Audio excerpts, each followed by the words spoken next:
Welcome back. Now, with fears of a renewed campaign by the suicide bombers, there have been calls for tightened security on buses, tubes and trains. Passengers are on the front line in this war, easy targets for the terrorists as they go about their daily lives. However, there are scientists who believe they might just be able to save more lives. Well, let's cross over to our science editor, Lawrence McGinty. He's been testing some new technology. Lawrence, tell us all about it. Andrea, this is a new kind of scanner that works in an entirely different way from the ones that we're used to.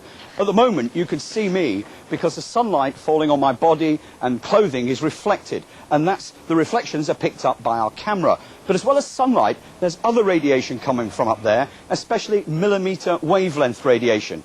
Our camera can't see that, but this device is built specially to pick it up. And because my clothing doesn't reflect that radiation very well, it can see beneath my clothing.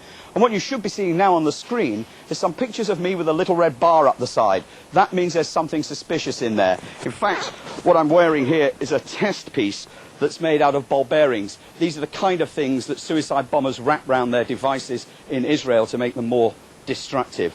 Well, with me now is Neil Fisher from Kinetic, the company that built this. Neil, how would you go about using this technology?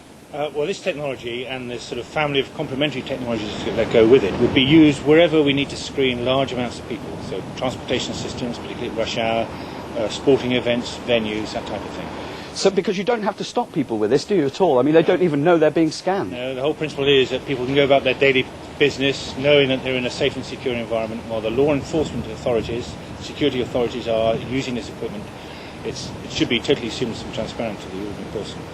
And it can pick up real threats underneath. I mean, this is a test piece, but it could pick up, say, a suicide bomber. Well, the principle is that we're looking for anomalies in everyday life. So suicide bombers who are hiding amongst the ordinary population, the ordinary population doesn't know they're there, but the authorities should be able to pick them out again with this sort of sensor and other sensors that we put with it.